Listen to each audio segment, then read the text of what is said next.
If you have short-term rentals, long-term rentals, a family home, some adult kids you want to pass all of this down to, and you want asset protection, this video is going to show you the exact steps with all the nuanced details that a law firm is going to run through so you know exactly how to do it. If all you have is a will, or you're looking at multiple probate processes, lawsuits, frozen assets, and delayed income during the probate process, and your kid's scrambling trying to figure out how to probate your rental properties and run them. The scenario we're working with here is we have a primary residence in Georgia. We have another property in Georgia we're turning into a long-term rental. We have a short-term rental in South Carolina. Then we have a long-term rental in South Carolina. We also have 2 young adult kids who are about to graduate college. We want to make sure that in the event that we pass away, our entire rental portfolio and all of our assets will avoid the probate process. Our home and other assets are protected from any lawsuits or liabilities related to us, the guarantees that we have on these properties, or any tenant lawsuits coming after them. We want to make sure our kids can legally manage the properties when we pass away, and we don't want our cash flow or the equity in the properties to be locked up during the probate process and inaccessible. Step 1 will be putting each of the properties into their own LLC. The reason we want to do this is a couple different reasons. We put the properties inside of an LLC so that we and our personal assets have asset protection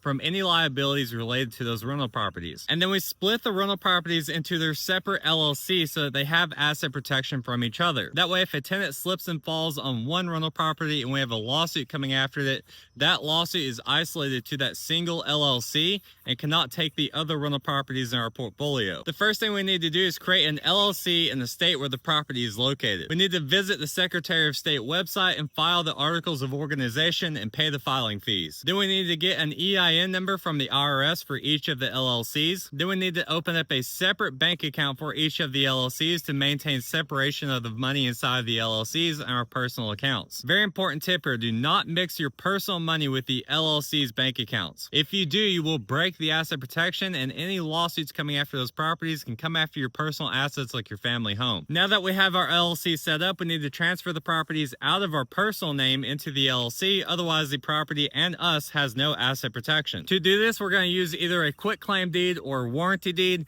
and on that document we're going to put our name, the name of the LLC, and a legal description of the property, and you'll sign it in front of notary and witnesses per your local state laws. You will take that document and file it at your county clerk's office that will process that document and transfer the property out of your name into the name of the LLC. You need to make sure that you are updating your insurance policies because you no longer own that property. The LLC owns that property, so you need a new insurance policy where the LLC is the named insured. You also need to update your lease agreements where the tenants are paying the LLC. They're no longer paying you as an individual. The next thing we're going to do is create an irrevocable trust that will hold our personal assets like our family home and the LLCs. Now, this is the key to avoiding the probate process. When you have the LLC memberships in your personal name, they will have to go through the probate process when you pass away, and they're effectively frozen. Your kids will not be able to run the operations inside of those LLCs because they have no ownership of them. The estate owns them. The other piece of this is going to be asset protection. Now, if a tenant lawsuit is able to break the asset protection that LLC has, or you have personally guaranteed any loans on the property it goes under, and you have commingled money with that LLC, and therefore the lawsuit or the creditors are able to come after you as an individual, they can take your family home and the other investments that you may have. So when you put your assets inside the irrevocable trust and you have lawsuits or creditors coming after you as an individual, they're coming after the assets in your personal name. And because you have these assets inside the irrevocable trust, they are no longer associated with you as an individual because they're not in your name or your estate. Therefore, they have asset protection from your liabilities. Now, to have asset protection with an irrevocable trust, you cannot be associated with these properties. So you cannot be the trustee or the beneficiaries. As an example, a trustee would sell the property inside the trust. A beneficiary would be able to take distributions from the proceeds of that sale. Now, most people ask who can be the trustee. It can literally be anyone except for you. So it can be your children, it can be a family member, or it can be an attorney, which is a professional trustee. So let's talk about how to set up your irrevocable trust. We're going to define some main structures here. So the first thing is going to be the grantor, which is you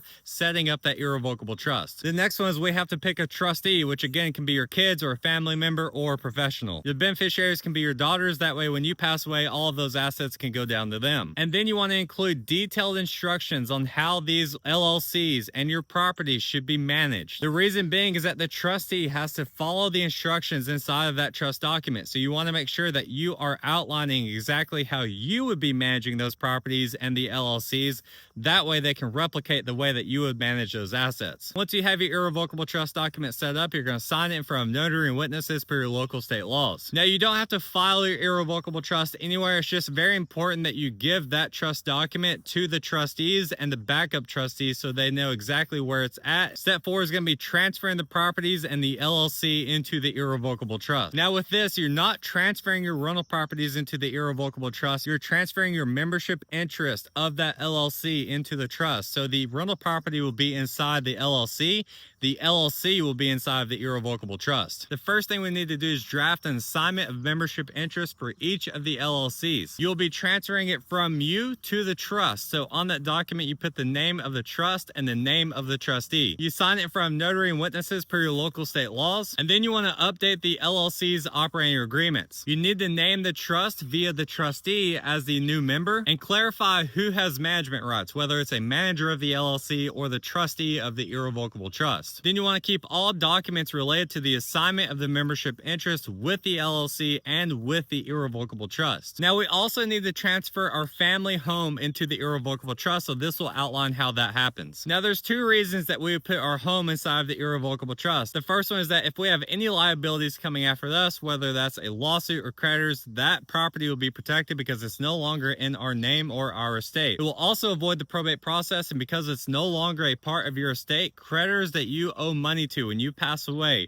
will not be able to access those assets inside the irrevocable trust to pay off the debts that you owe at that point in time. So what you're going to do is use a quitclaim deed or a warranty deed, put your name, the name of the irrevocable trust, and a legal description of the property. You will sign it in front of notary and witnesses, file it at your local county clerk's office that will process that document and transfer the property out of your name into the irrevocable trust. When you're putting your property inside of an irrevocable trust, you will trigger the due on sale clause. So you need to make sure that you are talking to your lender and figuring out how to avoid triggering the due on sale clause. Some of the options that you would have is getting permission from your lender, refinancing into the name of the irrevocable trust, or paying the property off completely so you don't have to worry about your lender. And because you no longer own that property, you need to make sure you're updating your insurance policy because your insurance company has the right to not pay out any claims on a property that's inside of a trust if you have not updated your insurance policy. So with that, what you're going to do is cancel your current insurance policy and create a new one for the irrevocable trust as the named insured, and your trustee will be responsible for creating that policy, managing it, paying the premiums, and filing the claims. As a tip, you want to make sure that the irrevocable trust gives you the right to live in that property. The next step is going to be creating rental operation manuals for your kids when you pass away and they have to take over the management of the rental properties. What this is going to include is bank accounts and payment information for all the properties and expenses related to it, contact information for tenants, vendors, and property management companies, login credentials for Airbnb,